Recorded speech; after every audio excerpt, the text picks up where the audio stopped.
Welcome to this event that focuses on policies and governance solutions that are needed to halve emissions every decade, according to carbon law, and also to focus on scaling exponential solutions.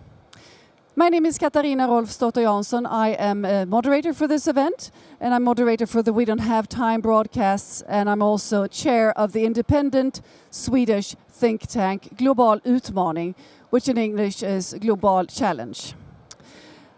I'd now like to start to hand over to Linda Burenius, who's head of development at Global Challenges Foundation. Thank you. I would like to say a few words about a report from Global Challenges Foundation that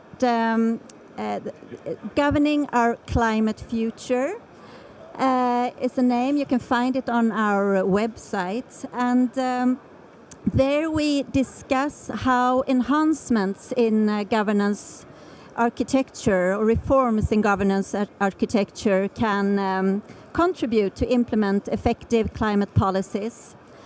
And here we have convened experts from around the world. For example, Dr. Arunabha Ghosh, who we will listen to soon, and also Jimena Livarosh. We know that we need to halve the emissions every decade, and we also know that we are far from this.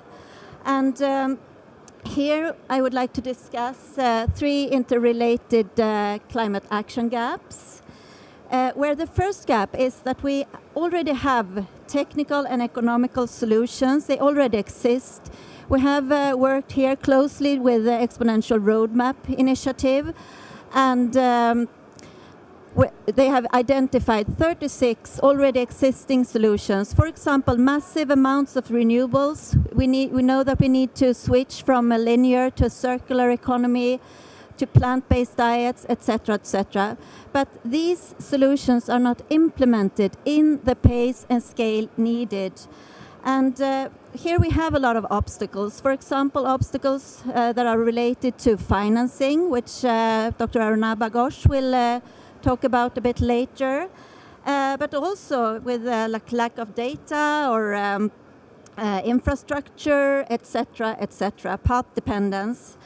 And these obstacles leads us to the next climate action gap that we call the climate policy gap, where policies to enable and implement these technical solutions also exist, as for example price of carbon, risk mitigation mechanisms, etc.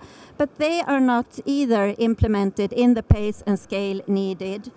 And here we would like to explore the term of exponential climate policies, by which we mean policies that can support exponential climate action, and also that could themselves be scaled up and diffused globally.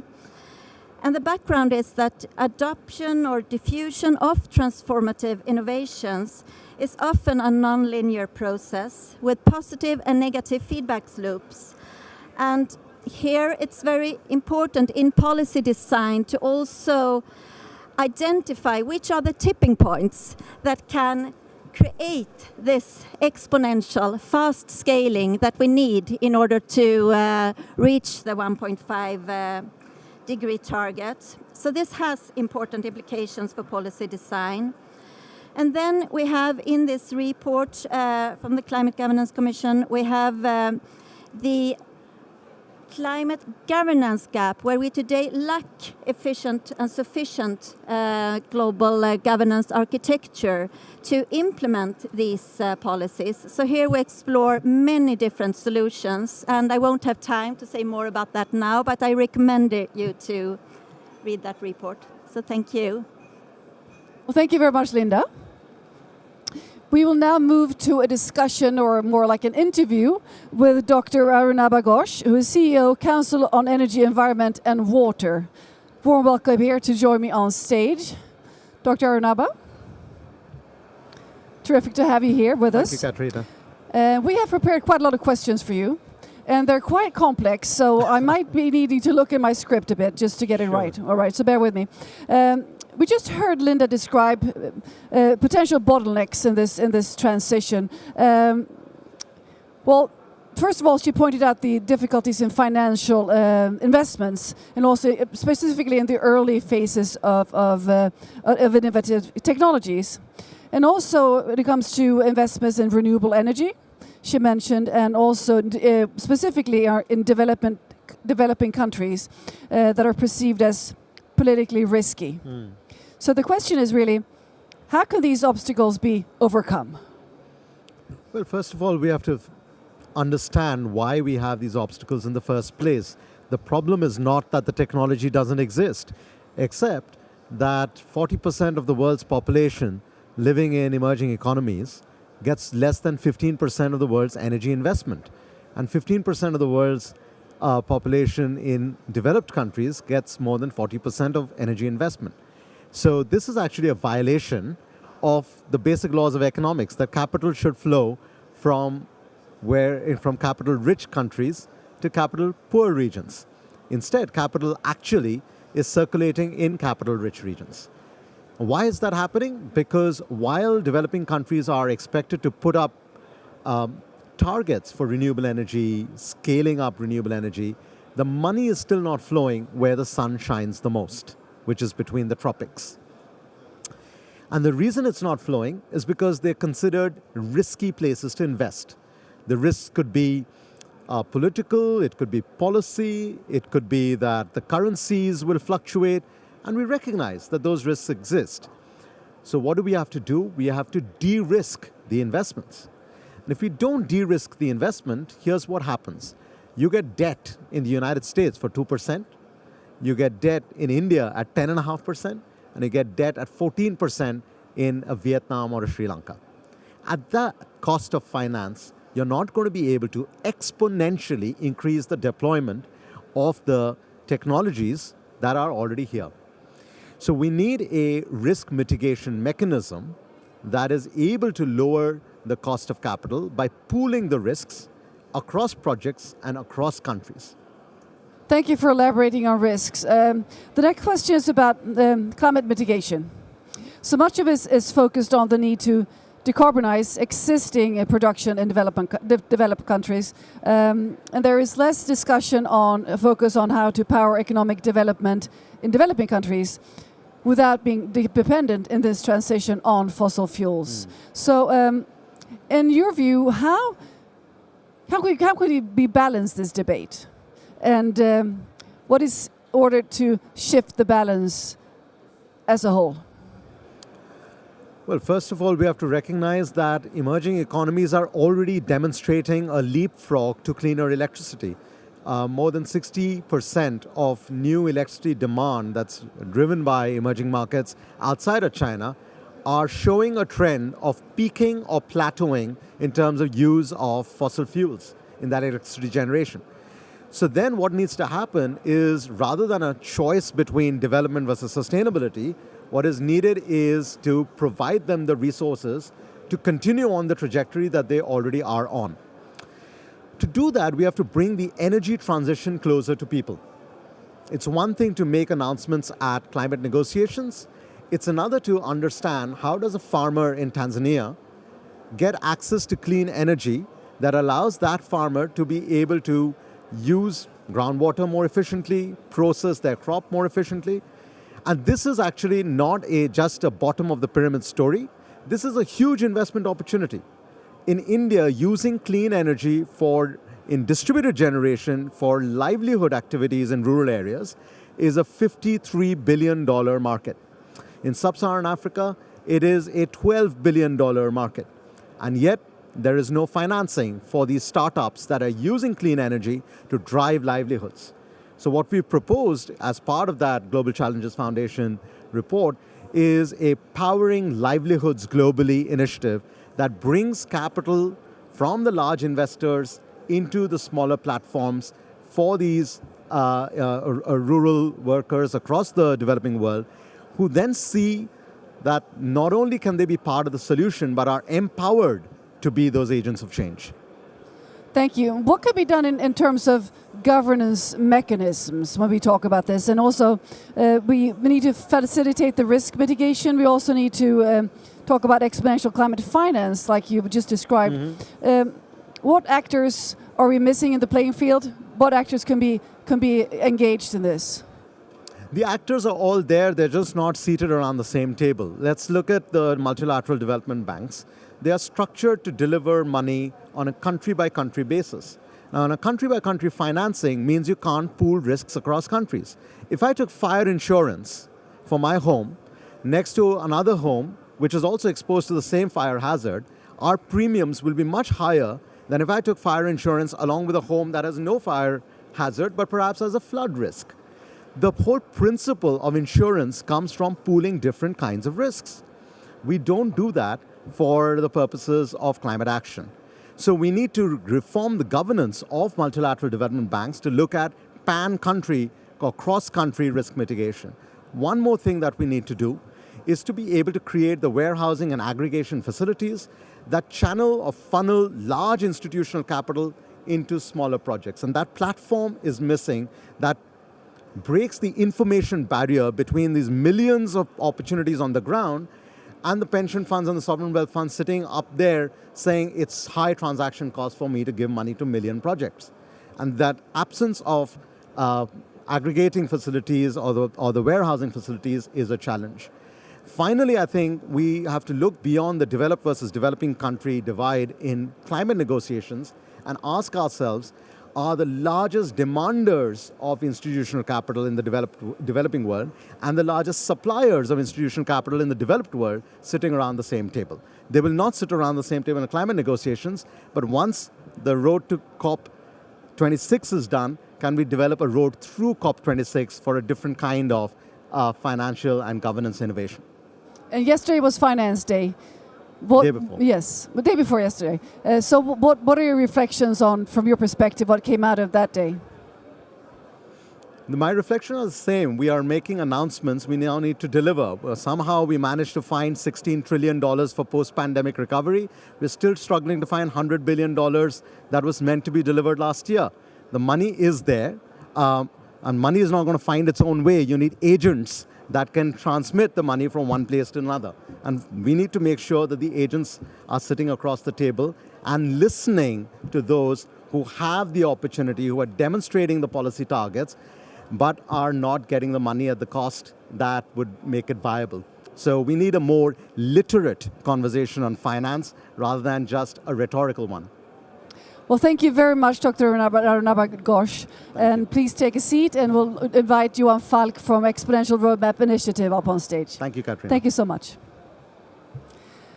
So Johan Falk is CEO of Exponential Roadmap Initiative, and I'd like now to ask Johan to comment on Dr. Arunabha Ghosh's reflections here on stage, and also to talk about how we can shift from a linear to exponential thinking when it comes to this. Thank you, Katarina. I think it was a brilliant analysis. Thank you very much for that. Because the next generation the next generation energy system will be truly distributed as far as I see it. We will move away from the centralized type of providing energy.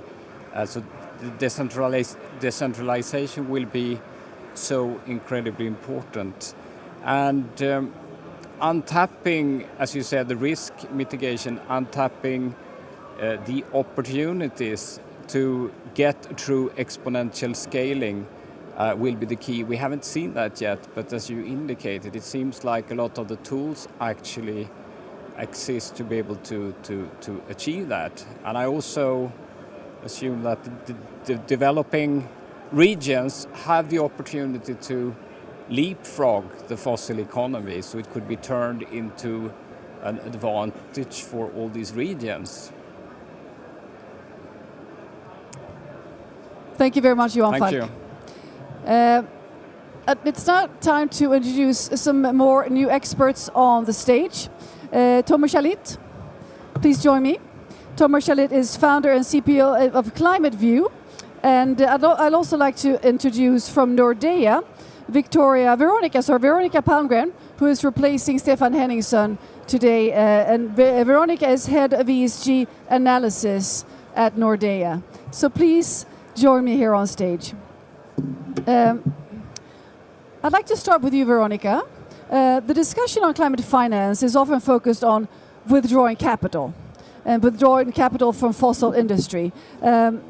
But we have heard before that a challenge that is at least as large is to unlock capital for investments in new fields and fields of new fossil-free alternatives, especially in developing countries. So what is your view on the responsibility of investors to enable exponential growth in fossil-free climate solutions? Thank you. That's a very good question. I think there's been a lot of discussion here around the de-risking of investments. If we look at the situation in developed countries, obviously you have a completely different situation. So the financing of let's say, more green or energy efficient houses or the expansion of electric vehicles is something which is very close to people's hearts. We can have incentives from governments, we can to an extent have bans. But when we come to developing countries, I think this is really an effort that has been pointed out by many stakeholders. So governments need potentially to think about how can they support financial institutions to take down the risk, to kind of leverage and enable the, let's say, balanced and let's say, within the risk appetite and need of each and every financial institution to provide financing to, let's say, Swedish companies exporting to those countries. Thank you very much. So what would you say are the biggest obstacles or barriers, for that matter, to unlock capital for this? I think it was well pointed out, there is not a lack of capital. I think there is a lack of structured stakeholder cooperation to enable this to go forward on scale. There are too many unknowns and let's say, where the finance sits are not, the people and the institutions are not necessarily very acquainted with the circumstances in those countries where is this the great need for financial resources. So somehow making this path of financing more secure, more stable, more predictable is probably one way of enabling this increase. So Veronica, at what extent would a risk mitigation, like Dr. Aruna Ghosh suggested, what impact could this have to overcome, for instance, these obstacles that we're just referring to here? I think many of the learning paths probably start from small. We don't deny that this scale of challenge is massive, but I think you need to make the headways and you need to start small and then you scale up when you learn how to do it. I think it's just a matter of starting to do it. Well, it's not just a matter, but as you say, if we can't go big immediately, at least we can take small steps and we learn and see how to do it. And that's the way of getting it fast then forward. Thank you very much, Veronica. I'm turning now to Thomas Chalit. The Climate View visualizes climate action and obstacles and just makes it all very clear what is done and what is needed to be done. So how, what role can reliable and also transparent reporting and visualization like you're doing, what role could this play in impacting exponential transition further on? So, several things. So, first of all, let's break it down, transparency and visualization. Transparency, we could say, is about making sure that all the data, all the data is there, that all the facts are on the table. Visualization is about making that data accessible, graspable, understandable, often by giving hierarchy to it, by making it possible to go up and down, by making it possible to see the big picture and the details. So with transparency and visualization, you start understanding, and you start understanding what is actually there. And that we can do two things with. First of all, showing where we're heading if we don't do anything. That's the stick. Be brutally honest about where we're going and what needs to be done, where we are going and what happens if we just continue business as usual. And there, visualization and visualization and transparency. It's a bit like heart and mind. The transparency, the mind, that's the fact, but that's then the visualization puts the heart to it, and that then engages people. Then, of course, we want the carrot as well. And the great thing with visualization and transparency is that we can also show the path ahead that we want to take. It's interesting, we're talking about exponentiality, and our brains are not very good at understanding exponentiality. Intuitively, we're just not good at it. It's just like very, very hard. We're not geared for it. Yeah. And when you visualize, you can start making that comprehensible. So with that transparency of visualization, again, you can start showing the path ahead and the path you want to take. So, Tomer, what hopes do you see for more visualization and more reporting on this? It's I would say there's so much. We are in agreement with so many things, but in the same time, there's so much knowledge, which is. I usually carry around thousands of pages of some of the latest report. It's a bit too heavy to carry around here at COP, but there's so much good facts out there, but it's just not graspable.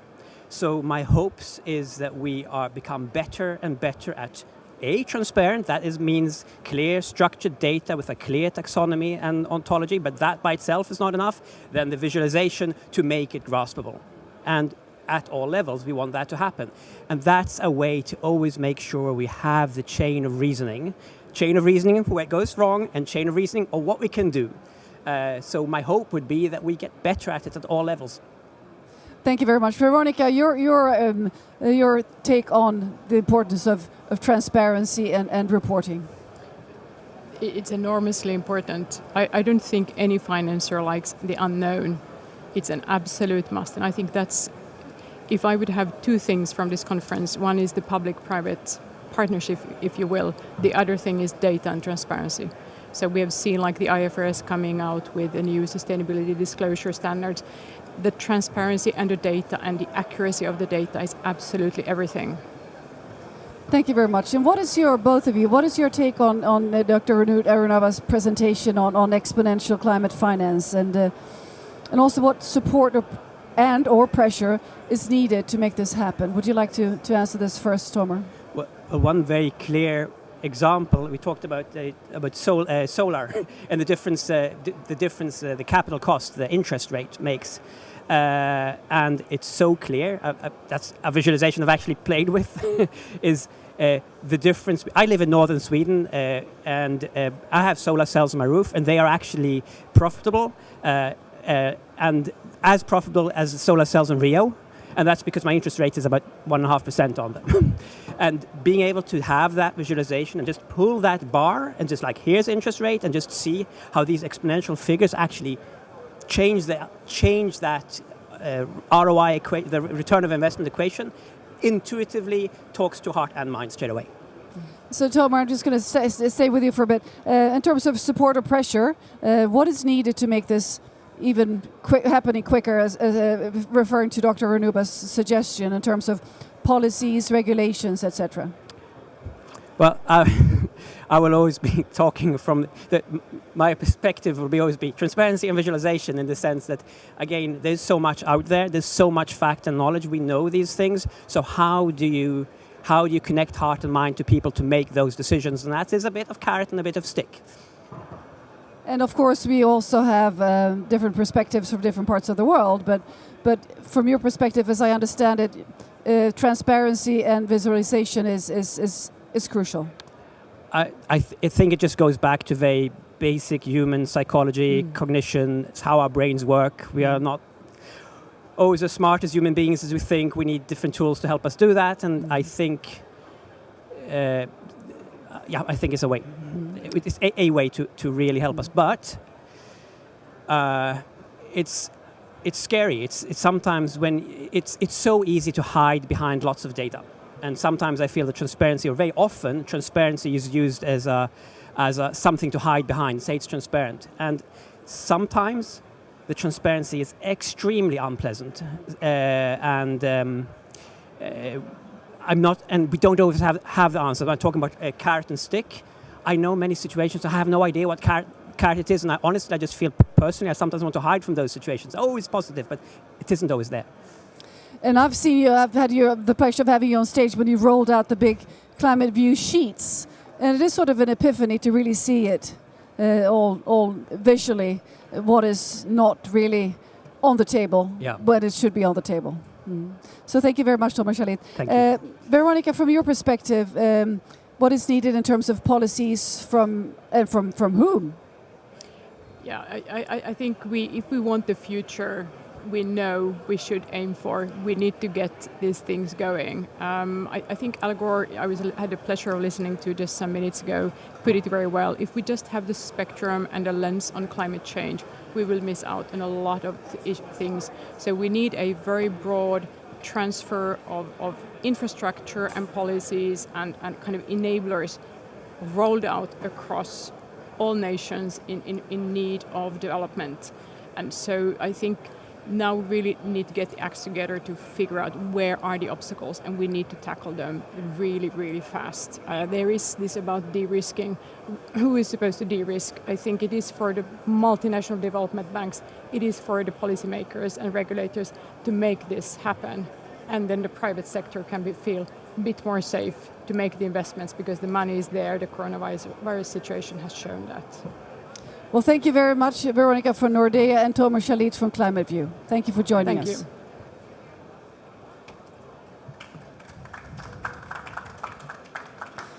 you. It is now my pleasure to introduce Mattias Frumery, who is head negotiator from the Swedish government, head of delegation UNFCCC, and also the Swedish Ministry of Environment.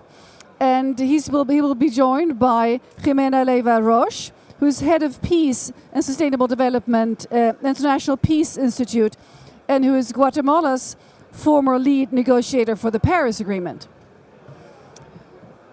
Wonderful to have both of you here. So, I'd like to start with you, Mattias. Yes. You have now listened to Nordea's presentation, represented from Nordea and also from Climate View, discussing barriers and bottlenecks. And you, from your perspective, exponential climate finance, how can the government solutions resolve these barriers?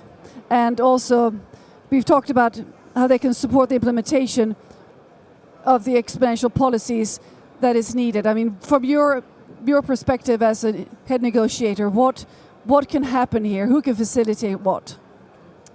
First of all, let me just say I think it's such a joy to see that we're holding this panel on policy, because that's really what of course, at the heart of what we're doing. I mean, the whole aim of our getting together here at COP26 is to develop global frameworks, which in turn then each nation will need to implement and adopt in their national regulatory framework. So for us, of course, effective policy is key for effective climate action. So hopefully what the kind of regulations that we will be able to agree here, and of course at this very COP we hope to agree what we call the transparency framework, which is a key for all countries to be reporting on implementation of the Paris Agreement and the kind of actions we take in relation to the goals that we set. So policy is of course a key enabler, both sort of to be transparent between countries, but also in terms of providing the incentives within countries to ensure that we're driving towards the right kind of action.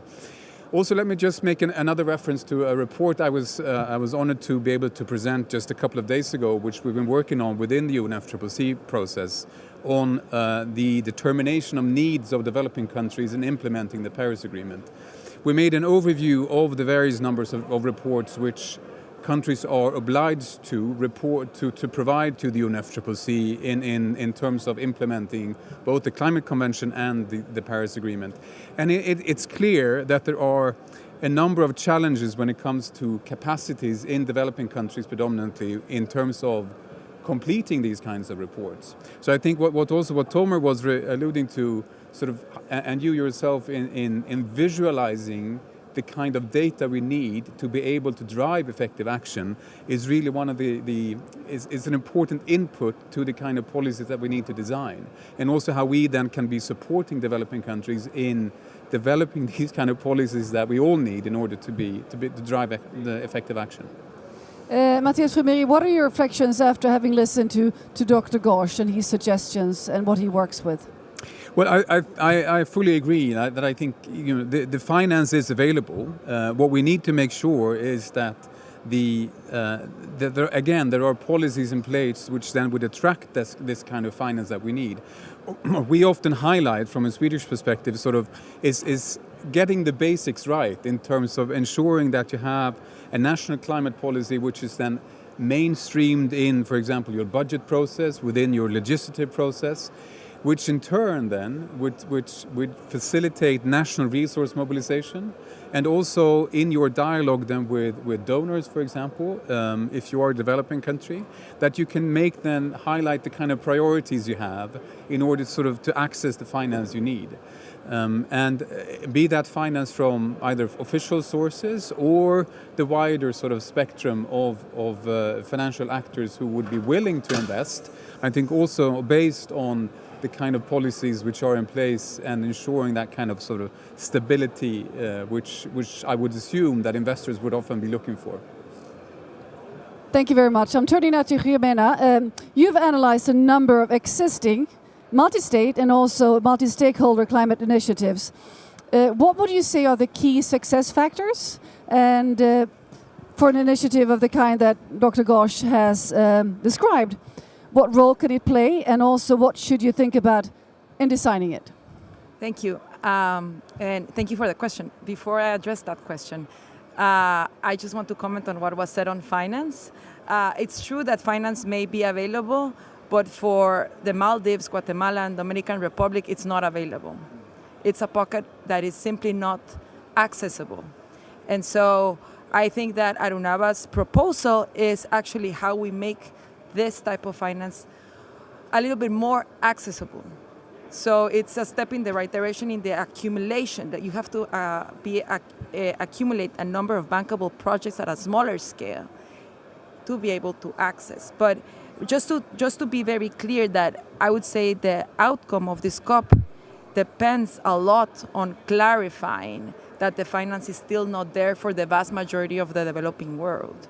And we need to be very transparent about that. On initiatives, I would say that the first question you need to ask, is this initiative new? Because there's a plethora of initiatives right now. So how do you distinguish between the new and just another one that's duplicative? So the first question, is it new? If it's new, then who will lead it? The leadership is essential in it. And then what are the accountability mechanisms? Because as diplomats and as governments, we don't like the accountability question, but it's super important to make members of any initiative accountable, to say, okay, we're launching this together. Are you really doing this at the national level, or is this just a political platform, a political tool to advance your goals at a superficial level or a geopolitical level? Thank you very much, Jimena. I'd like to turn to you, Matthias Frumeri. In terms of the Climate Fund, what are your hopes for this to be pushed further and really enough money flowing into the Climate Fund? Well, I guess you mean the Green Climate Fund, which is, of course, one of many instruments available for climate finance. I mean, if I may, maybe a bit of a personal reflection, I'm a bit concerned that when we talk about climate finance, especially within the UNFCCC context, we very much focus on the Green Climate Fund. And we should be just recall that the Green Climate Fund is it's a lot of money, but the vast majority of funds are available through other channels. So I think through bilateral funds, through the MDBs and so forth. So there are a number of various other funds which are available. And I think just to highlight maybe initiatives, I agree there are a number of various initiatives around. But just to highlight one initiative which the UK presidency has launched, called the Task Force on Access to Climate Finance, where we have been happy to be supporting the UK in that work, where we've been trying to find these kind of new ways of supporting each other in making sure that developing countries have access to the funds needed. And I do recognize that there are of course, differences between countries in terms of accessing the funds needed and the funds which are available. So I think that's obviously something which we need to work on even more, but I think here again the work of the UK presidency can hopefully help us take those steps in the right direction. And Jimena, what are the key factors needed to make this happen, and what are the main obstacles? The key factors on making what happen, the finance? There are many. You're there smiling. are many, Yes. and I would say that Johan spoke about transformation in the lifestyles. I think that you need to transform the mindset of both donor and recipient at the moment, because it is based on a previous time. You know, right now what we need is a new system that is much quicker in delivering the finance, a lot more, particularly on adaptation.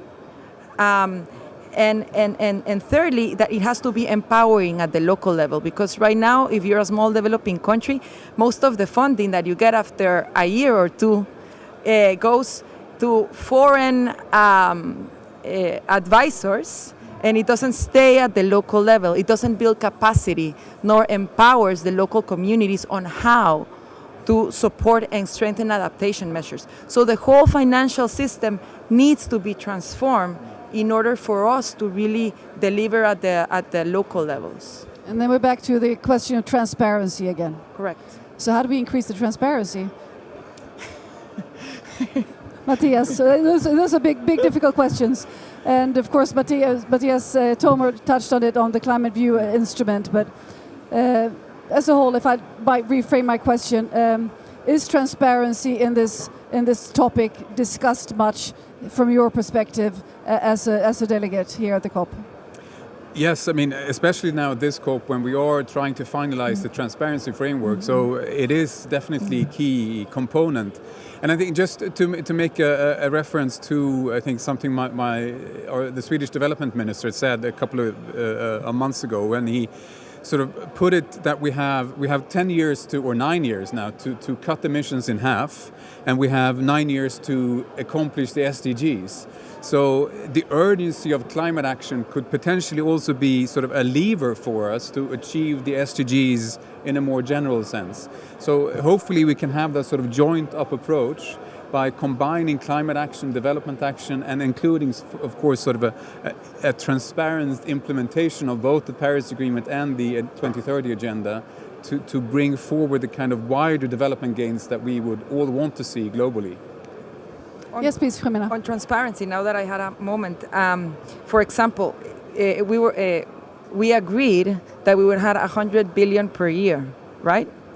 Now, out of that 100 billion per year, only 30 billion are new money, right? But so only a fraction of the 100 billion is new money for climate. But we haven't gotten to the 100 billion target yet, right? So I would say that transparency needs to cut across all the pillars of the Paris, right? On mitigation, on finance, on adaptation, on the triage. But the finance is key. It would really be the part that unlocks progress on all the other sources. And if most NDCs are conditional for finance, we really need to get that equation right on transparency and finance. Thank you. So, Jimena, and also Matthias, what are your hopes that the outcomes of the negotiations here will be supporting the implementation in a broader perspective of carbon law, which we're actually sort of framing this session with? Jimena. Okay, so I would say if we go in a checklist, I think this COP has been a media COP. I've never seen such a big media salon in the COPs of my life. So I think that we're getting the message across. We're raising awareness. Those are all good things. On mitigation, there's been progress. On fossil fuels, I think that the era of fossil fuels is really starting to go. So I think that the three areas that we're still missing is finance, adaptation, and loss and damage. So that's the part that we need to work on next week. Thank you. Matthias, would you? No, I would agree, and I think we do need to work on those three particular areas, and I hope also when it comes to finance that there will be a recognition of the sort of the efforts that I hope all countries are making to ensure that we have the regulatory framework in place which drives the kind of investments that we need. And that, of course, is something that we all need to be working on, both sort of all parties to the Paris Agreement. And here again, I hope the transparency framework would also help us sort of put these kind of regulatory approaches in place. It will be very exciting to see what the transparency framework comes out with at the end of the negotiations. Well, thank you very much, both of you, for joining us in this session, and best of luck with your work. Thank you. Thank you. And thank you all of you here in the audience. And thank you, viewers, from wherever you're watching. And there are more sessions coming up here from the Swedish Pavilion. So take care until then. Bye-bye.